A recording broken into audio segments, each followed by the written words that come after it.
Welcome to this Patriots Pulse Combine Preview Show. I'm your host, John Sirianidis, and we're back. You get to deal with us again. It's been a while, but it's great to be back talking football with my good friend, John Lyons. First things first, John, great to see you, man.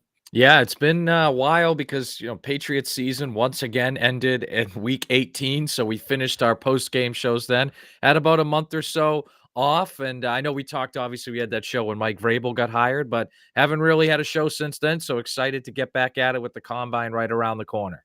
Yeah, it's been about 6 weeks since you and I have had a chance to talk some football. Obviously, as you mentioned, we did do a show after Mike Vrabel's hiring in January, but it is nice to get back into it. And of course, this is a big week for the Patriots. Yep.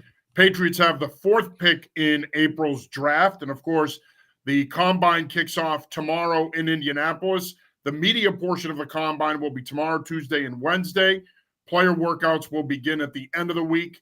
They go from Thursday to Sunday, so February 22nd to, February 27th to March 1st is the player workout portion of the combine. But, John, make no mistake about it, this is a huge week for this Patriots team.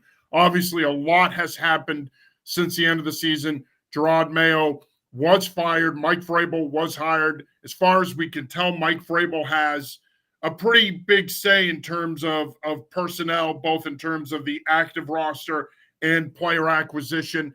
Elliott Wolf was retained. The majority of the front office has been kept intact.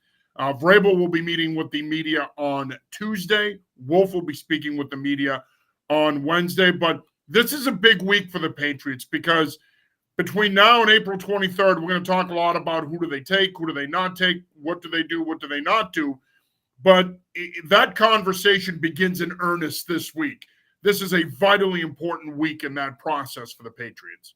Yeah, it feels like, John, for 3 years in a row, we've been saying how such an important offseason it is for the Patriots. And look, last year, they got Drake May, who looks like the quarterback of the future. So that's the most important piece. But this offseason, especially you mentioned it, with a new head coach and Mike Vrabel, who I'm betting is going to be here for a long time. Because, first of all, no matter what happens this season, they're going to give him extra runway because they're not going to have two one-and-done coaches. But beyond that, I mean, this is a guy that's going to be here for a long time. As you said, he already feels like he wields a lot of power. I think that's only going to grow a little bit. And I think you see it in the combine speaking schedule. He's speaking first. I think there's some evidence there that maybe his voice is the most important. Even, earlier or last week with the Sione Taki release, like that's an Elliott Wolf guy from Cleveland. Maybe Mike Vrabel comes in, not as big of a fan, and they move on from him. And I know that's a more minor move, but I think it sets up into this week where you look at a Patriots team that, as I said, they have that quarterback of the future, but you could make the case, John, they have a need at every other position group. I mean, they have their starting quarterback all set in May, their backup quarterback all set in Joe Milton. Maybe they'll bring in a vet to supplement it, but they have needs on the offensive line, receiver. They could use maybe some infusion of talent at tight end, running back, defensive line, linebacker, secondary. Like every single one of these position groups either is a need or a spot where you're like, all right, they're okay there, but they still might want or could use another guy there. So that's why it's not just the fourth overall pick, John. It's the high pick in the second round and the third round and the fourth. I mean, we're talking, what, 4 picks in the top 125 picks? That could be several good players you bring in for your future. So, yeah, I agree. I know the combine a lot of times can be a dog and pony show, but I think for where the Patriots are at, this is an important one. It's huge for them. And I do want to let our viewers know that Andy Backstrom, who we've worked with through the years when he was at Boston College, he left Boston College to go to work for On3 Sports covering Ohio State. Andy is available to us this week, so he will be at the combine for New England Football Journal. So please make sure you follow Andy Backstrom for updates. He'll be there for the media portion at the beginning of the week, and he'll be there through the end of the week. So, again, please make sure you follow Andy, and he'll be producing content for us as well. So looking forward to Andy's coverage. Like I said, we've worked with him for a long time, so he will be out there representing New England Football Journal. John, I agree with you. Look, quarterback aside, I think you hit the nail on the head, and in many ways you set the table for this show because literally we could talk about players at every other position. They have some type of a need. Even at running back, you may think, all right, they paid Ramondre Stevenson. He's their guy. Yeah, but he's got fumbling issues. Yeah. His backup was only signed to a 1-year deal. You don't have a lot of depth behind him. You're going to need someone behind him, probably two other backs, not just one other back. So running back could be a potential need. We don't need to get into the offensive line. We're going to talk about that ad nauseum in the coming weeks. We know what their needs are there. Tight end. Yeah, you have Hunter Henry, but you don't have a U right now. You don't have a second tight end. Austin Hooper's a free agent. You can use another tight end. We know their needs at wide receiver. We know their needs up front defensively, whether it be a defensive tackle. A lot of question marks about Christian Barmore. Edge pressure, having guys that can come off the edge and get pressure on the quarterback. This is going to be a different scheme than what we saw for the last 25 years under Belichick and Mayo. This is going to be less about two-gapping and hands and hat reading and more about one gap, being aggressive, resetting the line of scrimmage, and getting up the field. You can use another corner. We know what Christian Gonzalez is, but Jonathan Jones is a free agent. You've got some young corners on that other side. Does Marcus Jones step up and take a bigger role? And, of course, you need more depth at safety. There's some uncertainty there. Yeah, you have Duggar, signed to a long-term deal, but Jabril Peppers, uncertainty if he's back. So, to your point, this team has a lot of needs other than quarterback. And even quarterback, I would say, and you know my philosophy on this, you and I have talked draft now for years. I still think that later on in this draft, just like they did last year with Joe Milton in the 6th round, it probably wouldn't be the worst thing in the world to bring in another quarterback. So this team has a ton of needs. Obviously, we know their cap situation. Of course, the salary cap, as it was announced last week, is going up. Patriots are going to have about $130 million, give or take, to spend. That is the most cap space in the league. But, John, as we've talked about, it's nice to have that cap space. And, of course, free agency is going to start here in a couple of weeks. It's nice to have that cap space, but guys have to be willing to take your money. I've said this all along, and I know you have as well. They're going to have to overpay to get talent here. T. Higgins is off the board, so you can forget about him. That conversation is over unless you end up trading for him. But they're going to have to overpay to get guys here. Even with Vrabel here, even with the potential of Drake May, this is still not a desirable organization. Yeah, and I think as we've talked about, there's two things that motivate free agents, winning and money. You're clearly not doing the winning part of it, so it's going to have to be money. And we saw last year, Calvin Ridley didn't want to take their money, and I actually think that was probably a good thing in the end because he underwhelmed. And he actually had a decent year in Tennessee, but I agree with you. Yeah, and Brandon Ayuk didn't want to take their money, which, again, I know he got hurt this year, but that's still a good player. So I think now, though, with Drake May showing that he could be a future franchise quarterback, and with Mike Vrabel, a guy that's gotten a team to an AFC championship game, had multiple years of success as a head coach, I think maybe you'll get guys more willing to take your money. But this is an offseason. And look, every single year, free agency and the draft tie together, and one can kind of solve the other. Not always, but pretty much every single year they tie together, and usually they can help solve problems with each other. And I think this year is very similar to that because right now I'm sitting here saying the absolute biggest need for the Patriots is left tackle, and it has been really for 3 years, but that's the biggest need right now. There's a couple options in free agency, whether it's Alaric Jackson, Ronnie Stanley. Those are guys that you can sign, and then all of a sudden at 4th overall, you don't have to worry about tackle. Or if they go a different route and try to bolster, say, the defensive line with a Poona Ford or someone like that in free agency, then maybe you don't have to prioritize the defensive line as much in the draft. So I think the way this combine can help them in free agency too is also important because they might come away from the combine thinking, hey, there's players X, Y, and Z at positions we're not as interested in, so we better address those in free agency and circle back to the other positions in the draft. So I think this is an offseason too where the merging of free agency and the draft, and you can throw in trades as well because that could be a way they could get a number one receiver, is really going to make a big difference here. And the combine for that, and also for what those teams around them, and I know we're going to get into this, what those teams around them might want to do as well.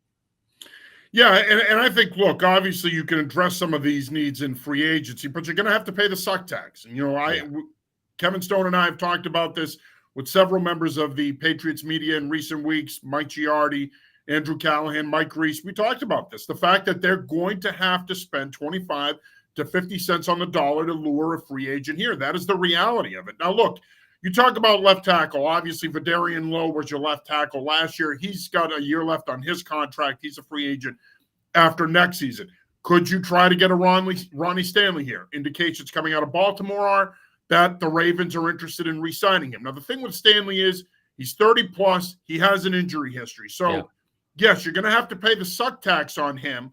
But the reality is, do you want to spend that much money on a guy that's going to be north of 30 when he starts playing for you and he has the injury history that Stanley has? Something you need to take into consideration.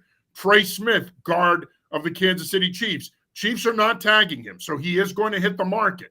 And realistically speaking, John, I think he walks. I think he's done in Kansas City. I think that they're going to prioritize Nick Bolton and some of their younger players. I think they're going to reset in Kansas City, to be honest with you. I think you could see the end of Travis Kelce's time there as well. He's available. Do you overpay him to step in and play right guard for you, kick Mike Onwenu out to right tackle permanently? They did re-sign Ben Brown and DeMontre Jacobs this week, which I thought was interesting, that they re-signed both of them to one-year deals. They'll provide depth, but you'd have to think that Jacobs probably isn't your starter at right tackle. They paid him $960,000. I hope not. Yeah, they're probably going to move on from him there in terms of starting. On one who could be that guy if you sign a Trey Smith. Patrick McCarry's out there. You mentioned Ulrich Jackson. Cam Robinson is a potential other option, former Jaguar, played for Doug Marrone in Jacksonville, so there's familiarity there.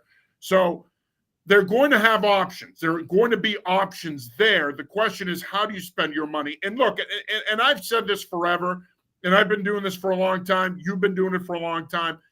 You and I both agree, best way to build your roster in this league is through the draft. End of story. Yeah. And if you can do that through the draft, you're going to be in pretty good shape. And it's no mystery here. Mike Vrabel wants to build this football team from the inside out, meaning offensive line, defensive tackle out. And I think that's going to be their formula. That's going to be their approach in the draft. And to a degree, that's going to be their approach in free agency.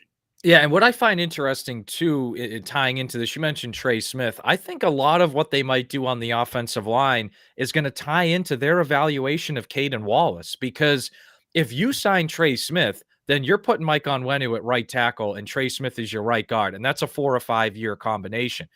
If they think that Caden Wallace was just injured last year and not coached properly and can be a long-term right tackle, then you can have Onwenu at right guard, Caden Wallace at right tackle. So either way, you need that left tackle. But what they think of Caden Wallace is going to affect what they do on that right side of the offensive line. And then at center, I like David Andrews. You like David Andrews, but I don't know what he's going to be like coming off another injury, another missed season. It could be his last year anyway. They gave Cole Strange there a time there late in the season. So is David Andrews your center with Cole Strange at left guard, or is Cole Strange your center and now you need someone at left guard? So they're going to need, I think, at least 2 offensive linemen, a left tackle, and an interior guy.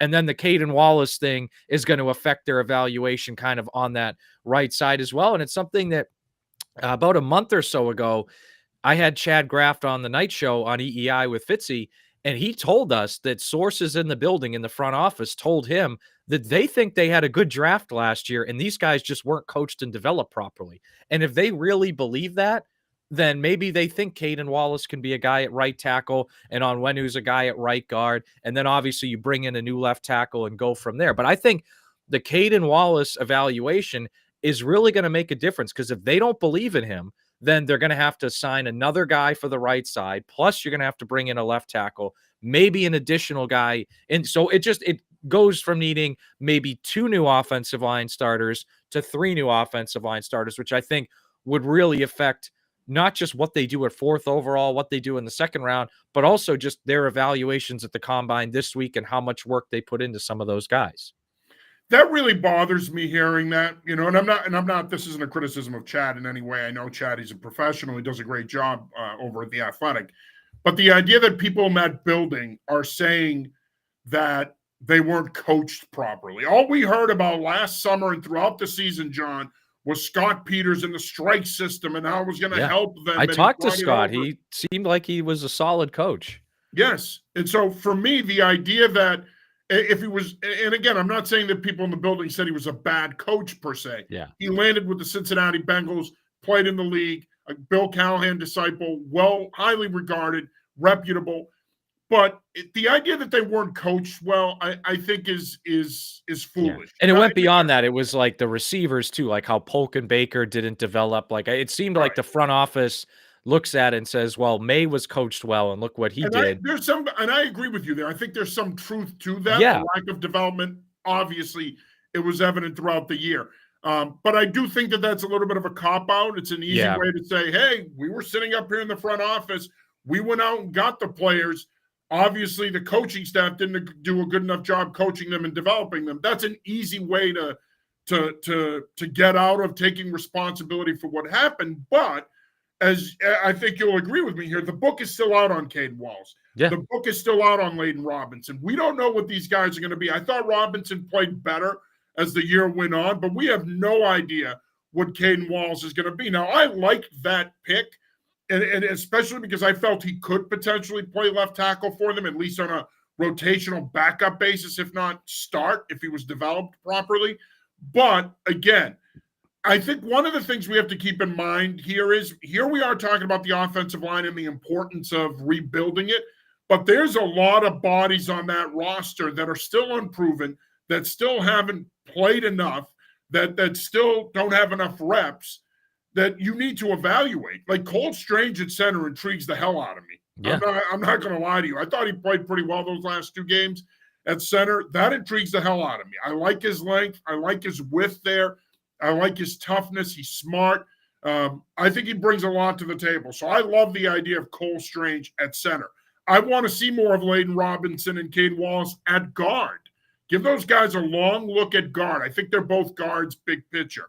So now it's really, what do you do with right and left tackle? I think that's got to be their focal point in free agency and a draft, John, because at the end of the day, I think you have enough bodies in the interior that you can find the right combination. It's what do you do with those two outside guys? Yeah, I agree completely. And that's why I mentioned Caden Wallace, and I'm glad you brought up Layden Robinson. I think out of those two guys, if you can get one quality starter, so if one of those guys pops to the point where maybe it's Caden Wallace at right tackle, or to your point, maybe right guard, maybe it's Layden Robinson at right guard, but then at least if you get one quality starter out of the two of them, then you have the right side of your offensive line all set, and you are, can just kind of look at left tackle. But if you don't have a quality starter out of those two, then you are looking at left and right tackle to add to this team. So I'm hoping and I'm thinking out of those two, you can get one quality starter. Yeah, I'm not sure which one. I kind of lean towards Layden Robinson at right guard and Onwenu at right tackle. But again, if you can get one quality starter out of the two, but then it still begs the question, if Cole Strange is at center, what do you do at not just left tackle, but what do you do at left guard? I mean, there's not a lot of options that inspire confidence there for you. So that's why I wonder if you're going to see them in, say, not maybe the first two picks, but that third or fourth round pick. Wouldn't shock me if it's a guy that can play left guard. Yeah, because again, even if David Andrews is there this year, long term might only have a year left. Strange is at center. You need that answer at left guard. And I think this week and in the draft process, one of the things to watch too, John, is these kind of second round or late first round type offensive tackle guys. Like I think of Josh Connerly out of Oregon, guys like that maybe will be later in the first round. Who knows? You could sneak them at the top of the second round, because I would love a tackle in the top 10.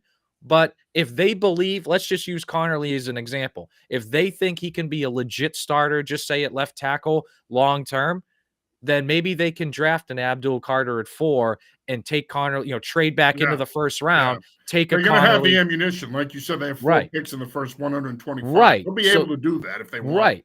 So I think the evaluation of these, like obviously, look, Will Campbell's arm length is going to be the biggest story of the combine. And Kelvin Banks, I think, is a potential to be a great left tackle. Josh Simmons, I know, had the injury, but I think he can be a good left tackle in the league.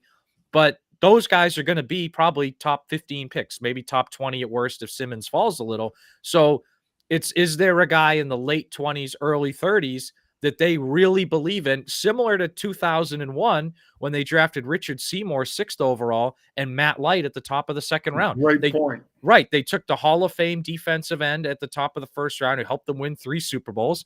But then they also took the starting left tackle at the top of the second round who helped them win 3 Super Bowls. So if they can have a scenario like that, I think it would be awesome for them. Otherwise, I think you're looking at either left tackle in free agency or left tackle in the first round in the top 10.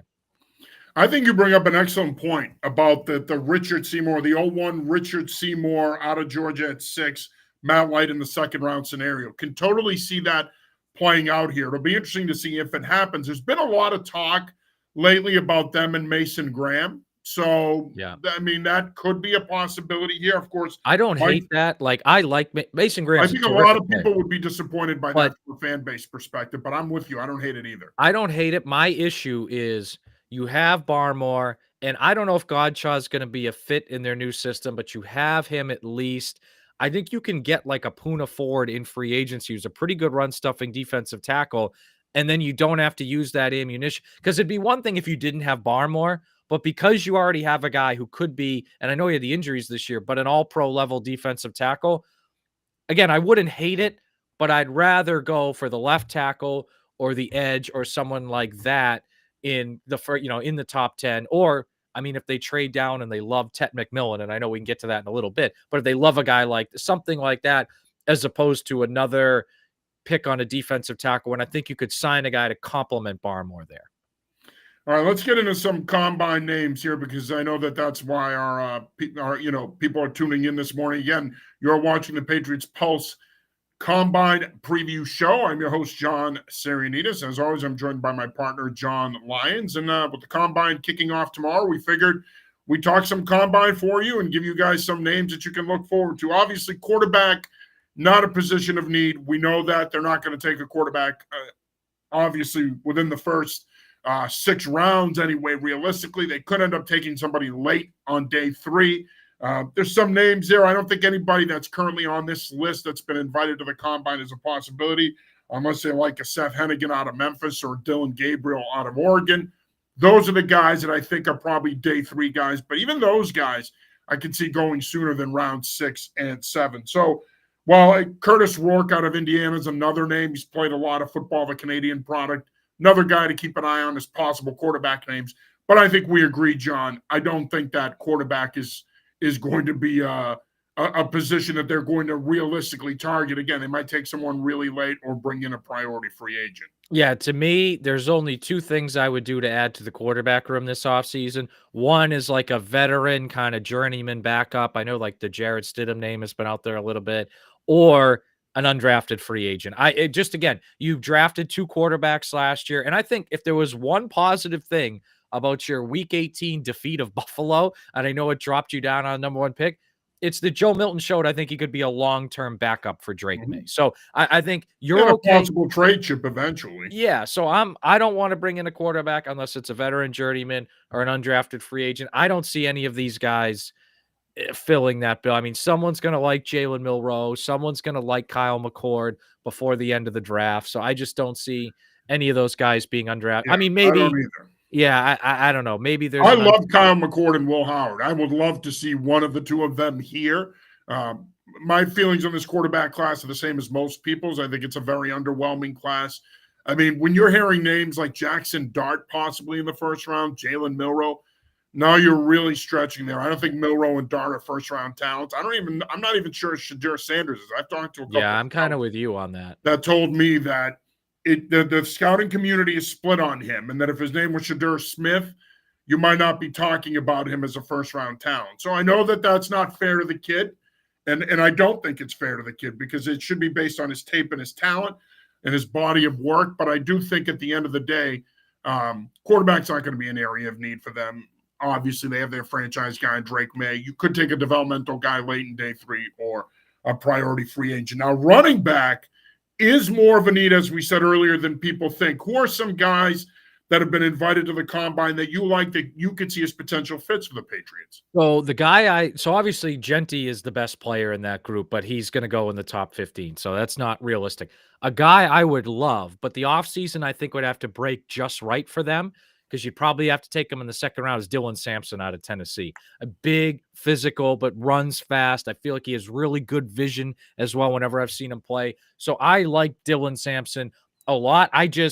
That's going to be one of those where if you solve, wide receiver and tackle in free agency and use something at 4 to solve another, or bring in a blue chip guy, then maybe you could take him. I just think That's a little tougher. Cam Scatterbo, we all remember him from the college football playoff. I think he helped his stock a lot there. I could see him maybe moving up a little bit in the draft. And another guy, Travion Henderson. I feel like he's kind of flown under the radar coming from Ohio State. Maybe that's a guy you could get later on day 2 into day 3. That's a guy. Donovan Edwards, too. He's obviously fallen quite. I mean, this was a guy that was one of the cover athletes of EA College Football 25, and now he's getting talked about as a late day 3 pick. So that I would, again, Dylan Sampson would be, if it just broke right, I'd love. Otherwise, I'm looking at Travion Henderson. I'm looking at Donovan Edwards. If late day 2 or on day 3, maybe one of those guys. Because I think running back, again, Stevenson had a down year. You don't really have much else there. I mean, this is another position you need just a couple bodies or two, and obviously some more young talent. Yeah, it's interesting because this is one of the deepest running back groups we've seen in the last 10 to 15 years. I mean, it's very rare in today's game that you're talking about multiple backs potentially going in the first round. Jetty is a lock. He's a top 15 pick. But I'm telling you, man, Travion Henderson could go in the bottom of the first round. I mean, his versatility, he's a 3-down back. He can do it all. He can run between the tackles. He can get outside. He's a guy that is a terrific pass blocker. We saw in the college football playoff how much of a factor he can be in the passing game as well. Omarion Hampton is another one that could potentially either sneak into the first round or more than likely goes early day 2, probably middle to second round. He's another name to keep an eye on. So when I look at Caleb Johnson's another back that probably goes middle to late second round. When I look at the Patriots, running back for them is probably a day 3 need. Yeah. That's where if they were to take a back in this draft, I think it's probably on day 3. And you mentioned Donovan Edwards. I think he's a possibility. RJ Harvey out of Central Florida is a possibility. I really like Quinshon Judkins out of Ohio State. He might not get out of the end of day 2. He's another really talented back. He was the Ole Miss transfer last year. That 1-2 punch with Travion Henderson. And then there are some other guys, too, that, you mentioned Cam Scatterbo. I think he's going to go probably early to middle day 2, probably middle to late second round. I could see him off the board. Again, beauty is in the eye of the beholder. He could go before that. But I would really, you mentioned Dylan Sampson. He's a possibility early on day 3. I like him a lot. Big back, has that second gear. When he gets into the open field, he could separate. He's a possibility. And then you're going to look at some other guys that might not necessarily have the production that those guys had, but could be really good fits. Jaden Blue out of Texas, Phil Mafia out of Clemson, Devin Neal out of Kansas. So there's some backs there that are going to work out this week that could end up being pretty good fits for what the Patriots want to do in this hybrid East Coast, West Coast offense, where they're going to blend a lot of what they used to do under McDaniels with the modern West Coast game and some of the stuff that Thomas Brown is going to bring with him in terms of the McVay element of that offense. Obviously, we know wide receiver is a big-time need for this team.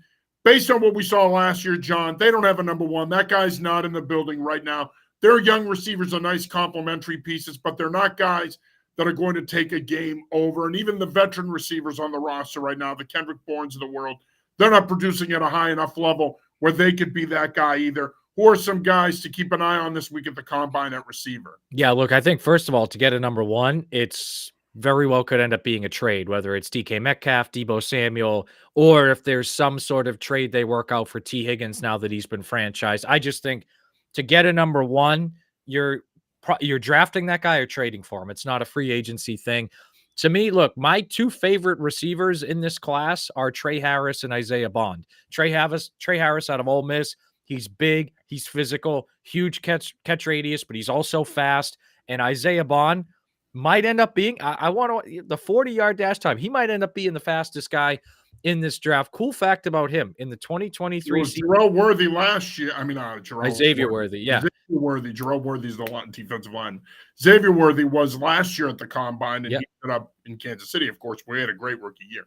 Yeah, and Bond himself, so this is a cool fact. 2 years ago, 2023, when he was at Bama, he had 18 plays where he hit at least 20 miles an hour running. I mean, so that dude's speed jumps off the screen at you when you watch him play. So I love both of those guys. Look, my thing with receiver in this draft, not your first round pick, probably not your second round pick. But if one of those two guys is there in the late second round and you can trade up, or early in the third, by all means, go get them. Those are my two favorite guys.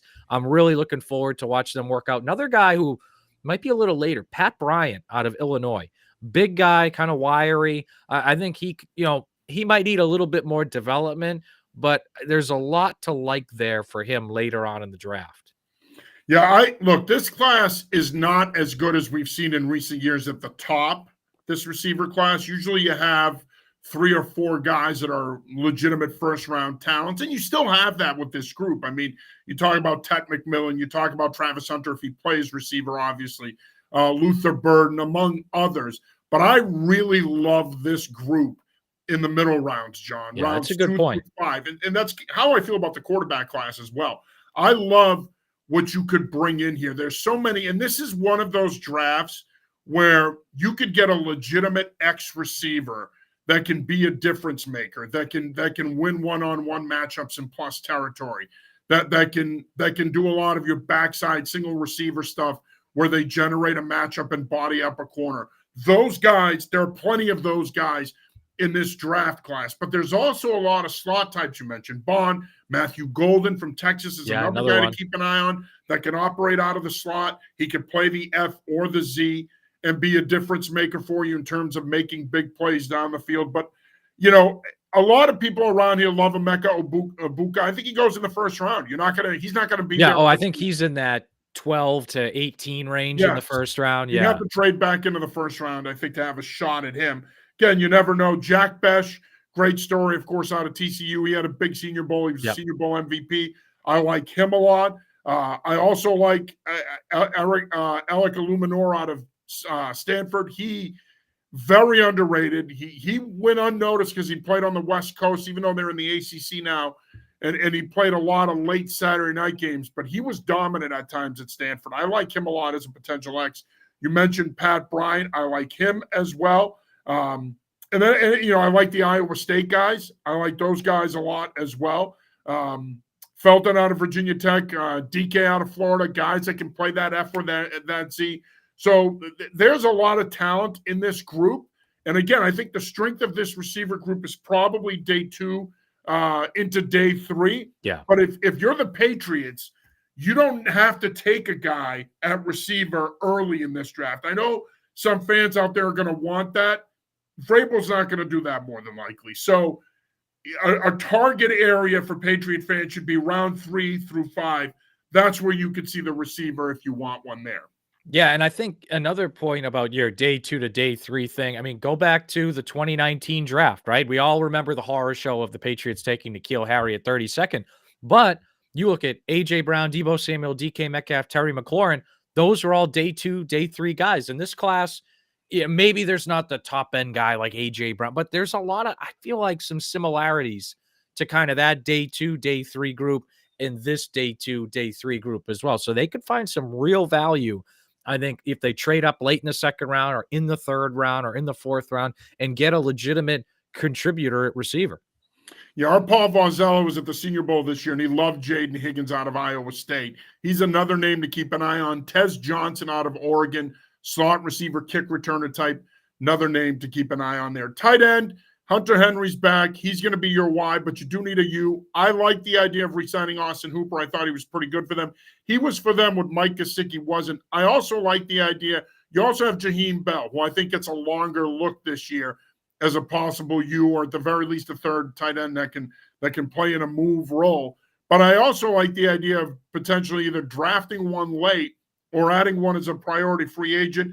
This is a very good tight end class. Obviously, Tyler Warren at the top. He's a stud.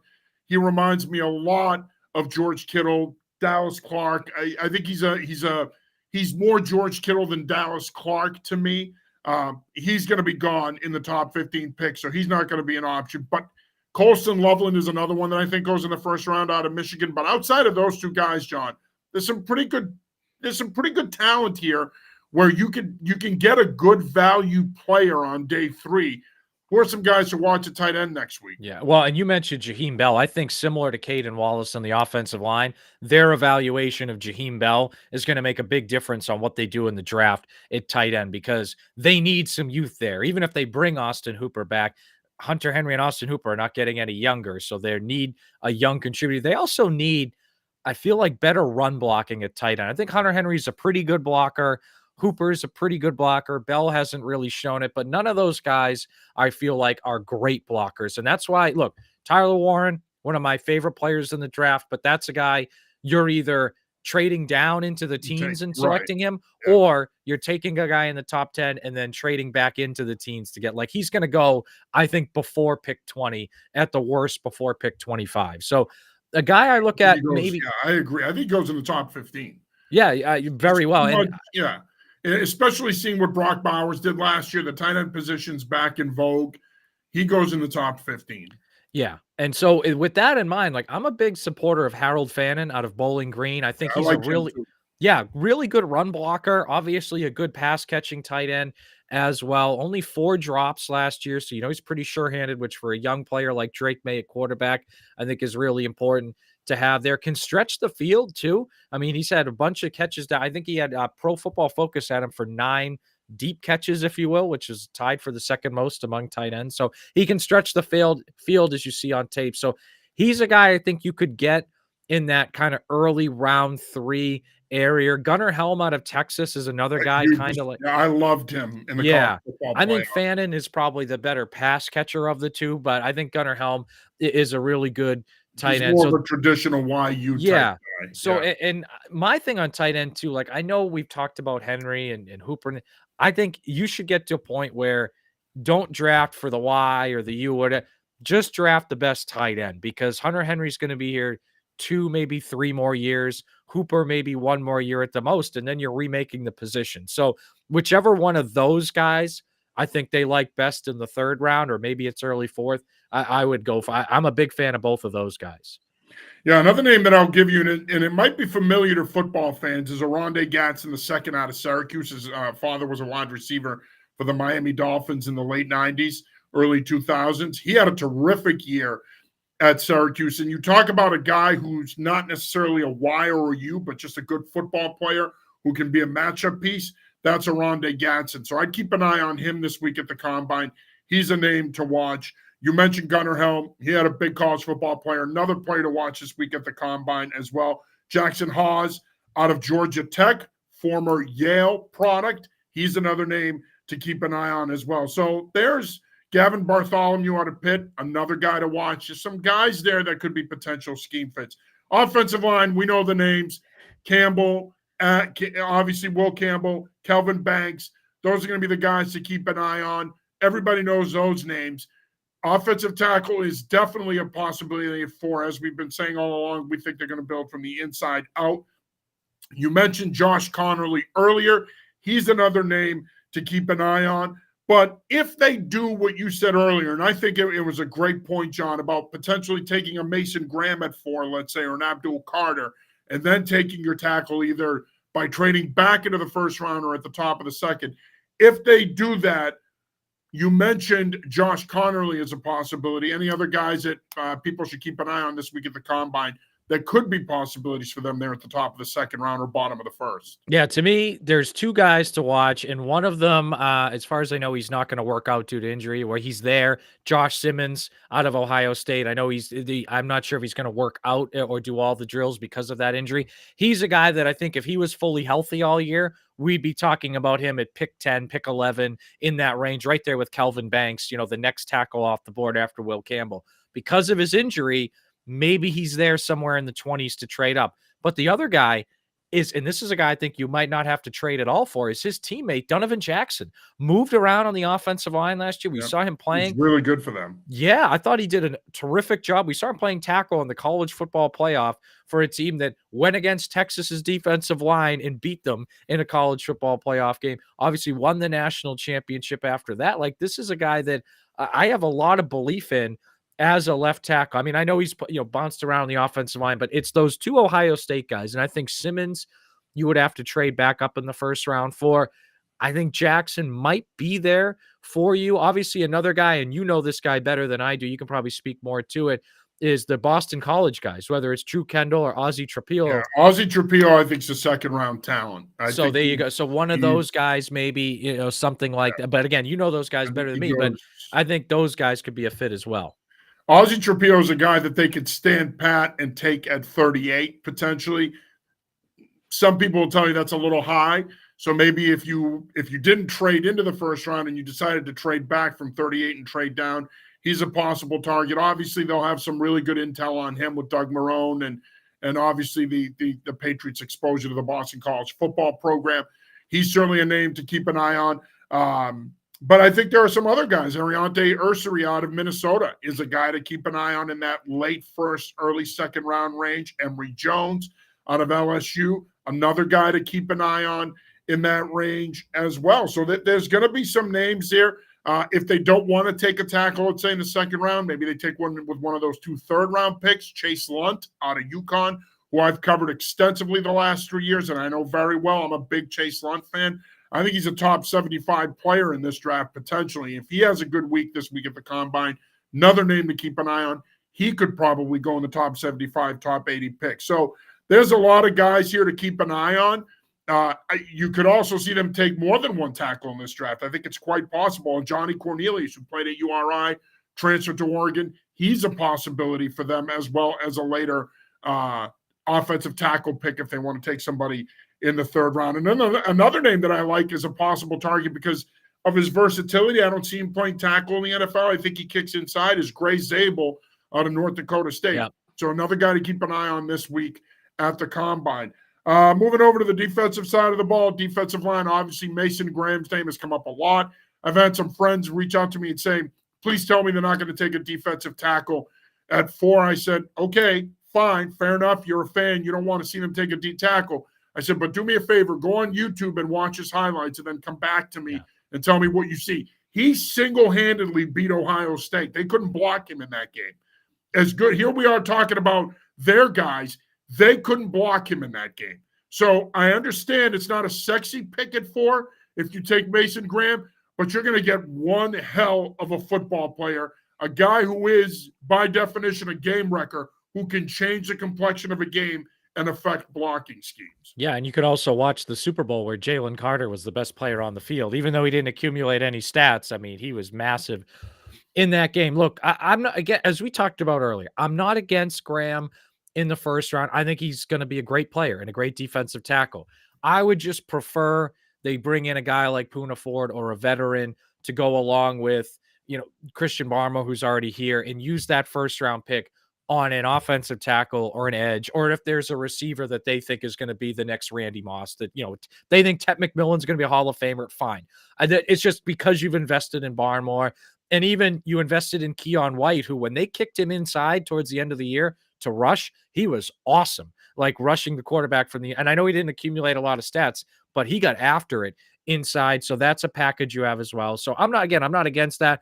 I want a defensive tackle in this draft. I just want it later than the first round. And I mean, I think there's guys that you can get later. Like, I've been interested in Walter Nolan for a while. That might be a guy you can get in the second round. I'm weirdly interested kind of in Tonka Hemingway out of South Carolina, who I think is going to be like a 6th or 7th round pick, but he's a big dude, pretty good against the run. I think that might be another option there as well. But Kenneth Grant. Yeah, I do want a Michigan. defensive tackle in this draft. Also, like, there's a couple, like Nazir Stackhouse is a guy out of Georgia that kind of interesting. Great name. Yeah, a great name, obviously. Not as great as Shockmain Davis, but a great name. But it's Davis. Yeah, he's a great he's a great name, and he's a guy that interests me. And then, of course, like at the edge, like, everybody talks about Abdul Carter. But I mean, you got the 2 guys from Ohio State. You got Mike Green out of Marshall. You got Princely. They could trade. Here you are talking about the Seymour Light scenario. They could flip that, go tackle at 4, and take one of those guys either early in the second or trade back into the first and take one. Yeah. And I think either way, like, I want to walk out of this draft and this offseason with an answer at number 1 receiver, an answer at left tackle, and an impact defender somewhere up front in the front 7. Yeah, and who knows? Maybe that's it's a even bigger need for them than people realize, John. We talked about that at the end of the season.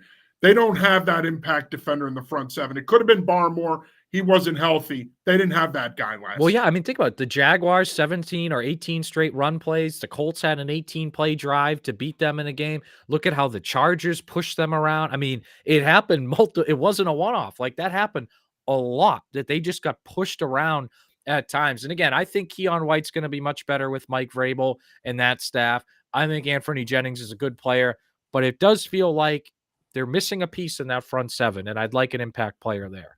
There's a ton of talent. This defensive tackle draft is as good as I've seen in the 20. Let's see, this will be my 26th year covering the NFL draft. This is as good a defensive tackle group as I can remember. I think it's Really? that good. And then when you combine them with the edge guys and you make it one big group, which is what we're going to see at the combine this week, as good as I can remember, John. And I have seen a lot of good players in my time covering this thing since 1999. Again, it's a deep group. And to your point, you don't necessarily have to take Mason Graham at 4. You can wait until day 2 and use one of those 3 picks if you wanted to on a defensive tackle. There's enough quality here. You're going to have quality at that position go well into day 3, where you can get a potential impact starter type. So it's a very talented group. Ken Matthias checks in. Thanks for checking in, Ken. If it's not OT or D end at 4 for New England, who or what position could you see them going and potentially dropping down in the draft? I don't want to get into this too much because we've got future shows that we're going to be able to sit here and talk about where they go and what they do.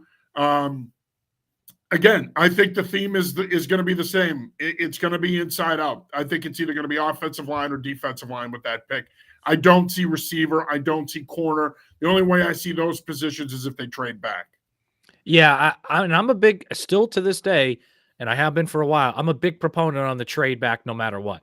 Like, I think you can trade back from 4 to 7 or 4 to 8 and still get an elite player there. So I'm big on the trade back, but a lot of that. If you can add a day 2 pick, or Yeah. I don't think you're going to get a later day 1 pick or a future day 1. It depends how far down you go. But to your point, and this is where I agree with you, if you can get an additional day 2 pick and now have 4 picks to play with on day 2, that's huge. Yeah, and that's kind of what I'm looking at. Trade down, but stay in the top 10. But so much of that, honestly, John, is going to depend what they do in free agency and what they have lined up there. So we'll have to wait till kind of late March to really dig into how far and if they should trade down. Linebacker is also an area of need. You obviously had some injuries, some inconsistency there. You mentioned they released Sione Taki the other day. So linebacker, I think inside linebacker will be an area that they will look to address both in free agency and the draft. A couple of guys that I really like, Carson Schwensinger out of UCLA, like him a lot, and Cody Simon out of Ohio State. Danny Stutzman out of Oklahoma is another player to keep an eye on. I think these are guys that are probably day 3 guys, late day 2, but early to middle day 3. Any thoughts on linebacker? Yeah, so first of all, I'm mad at Deontay Lawson out of Alabama for going back to school because that would have been my favorite linebacker in the entire class. You can already pencil him in. I want the Patriots taking him. Although Jahad Campbell is going to be at the combine. Yeah. He had a great year for them too, though. Yeah, and that's fair. I mean, honestly, I don't know about you. I think of the positions in this class, this is the one I'm kind of the least enamored with. I don't think it's great. Usually the case. Yeah. Inside linebacker or off-ball linebacker. It's not. Yeah. I mean, it's not I a priority position anymore for teams because of packages now. Yeah, it's one name that's in, like Barrett Carter out of Clemson. Like that's a guy that I like, but it's again, if Deontay Lawson was in this draft, I'd sit here and say take him in the 3rd round. If he's there in the top 75. So, but it's a need for the Patriots. But I think this is going to be something maybe you see addressed round 6, round 7. I mean, I know Jalen Walker is a really popular name of a guy too, but that would have to be a probably top 10 or 11 pick that you're taking. Well, that's just it, right? So we're sitting here talking about these guys, and Jalen Walker's that guy. Now, for me, it's hard with Jalen Walker because while he is an off-the-ball linebacker by definition, he can also play on the ball and do a lot of different things. So he's a guy that I don't necessarily put in a traditional Mike, Will, Sam mold because, again, I think he's going to be a guy that's going to be able to play off the ball, play on the ball. He's going to play a lot of mug technique where he can blitz or drop. he's going to do a lot of different things. He's going to be used a lot the way he was at Georgia. So I struggle with the idea of putting him in this group. He'll work out with this group, and he's certainly a player to watch. But to your point, he's probably not a guy the Patriots are going to take unless they traded back 4 or 5 spots and they could potentially take him around the 8 to 12 range. I don't see him being a player that's ultimately in the mix for them. Defensive back, we talked about this earlier.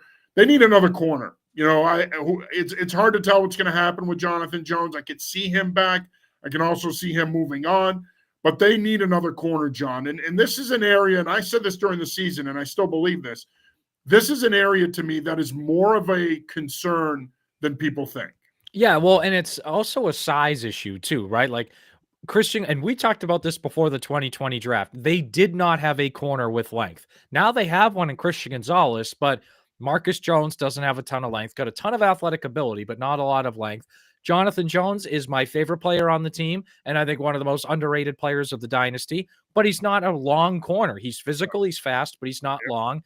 Alex Austin, not a ton of length there. Again, I like Alex Austin. I think he's got a sneaky potential to be their number 2 corner, but not a lot of length there. So that's why, like, I look at a guy like Trey Amos, 6'1", 190 out of Ole Miss. Like, maybe a guy like that could be an option for them. Obviously, Denzel Burke out of Ohio State. That's been a big name that a lot of people have talked about. He kind of dropped the bag, if you will, because I think had he come out last year, he's probably a first-round talent. Could still sneak into the first round, but I think he's more of a day 2 guy. But I'm a big Denzel Burke fan, especially because I do think they're going to play more man-free under Vrabel. I think they're going to they played a lot more man than people think in recent years, but I think they're going to play more man-free, which is single high safety, man across the board.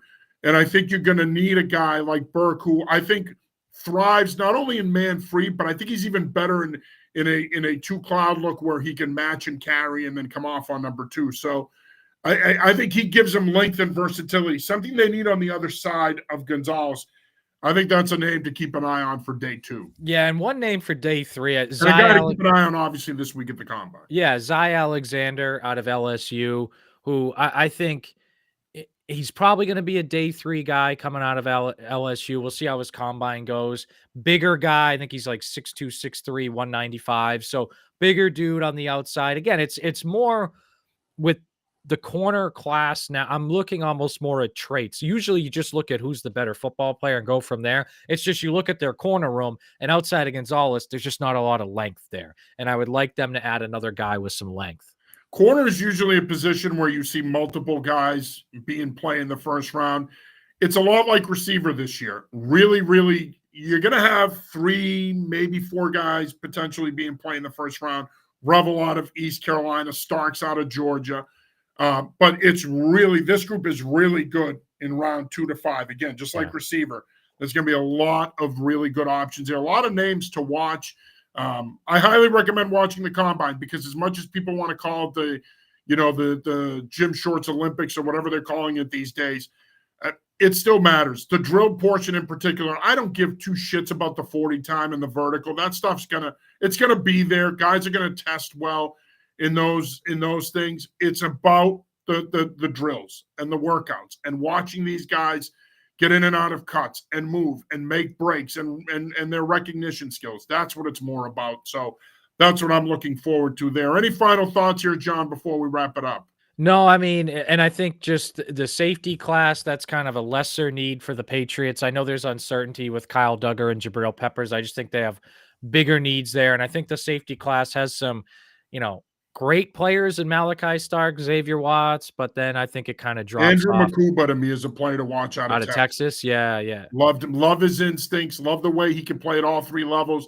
He can play over the top. He can screw down as a box safety. He can align as a box safety out of the huddle.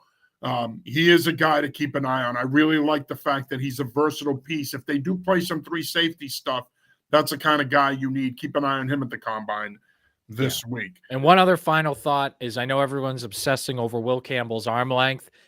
33 is important. Rashawn Slater's right at 33. He's a really good left tackle. Yes. Sebastian Vollmer was 33 and a quarter. He was a Super Bowl winning tackle. I know it was on the right side, but so as long as he's over 33-inch arms, then that's a dude you should really look at 4th Yes. overall. Like, And, you know and what I mean? I'm from the Dante Scarnecchia school of coaching offensive line when it comes to body types. It's more about vertical length to me. It's more about from the waist down. I want natural benders who can bend at the hips, bend at their knees, bend at their ankles, and have good feet. That's what I'm looking at here. If you have a guy that can do that, then he can cut the edge off these wide 5 techniques we're seeing nowadays. That's what you need. The arm length comes into play when there's hand-to-hand combat and it's one-on-one. But it's all about, can they get to a point and cut that edge off in their kick slide and force that rusher to go into a secondary move. Once that rusher has to do that, they've already won half the rep if you're an offensive tackle, because now you can reset, punch, and take away the inside. So in my view, I think when you evaluate Will Campbell, don't get hung up on the arm length, because I think that what you're going to find is he is a fundamentally good football player who gives you the length you need vertically, and he has the lower body fundamentals that you look for, the lower body athleticism, the footwork that you look for in a left tackle. I think he's going to be fine. One other name that just came to me as we were talking about safeties, Xavier Watts, hit a really good playoff for Notre Dame, another one of those 3-level guys that's a player worth watching at the Combine this week. All right, well, that'll do it for our Patriots Pulse special, our Combine preview show. We'll be back with you in a couple weeks to preview free agency. For John Lyons, I'm John Serenitas. Till then.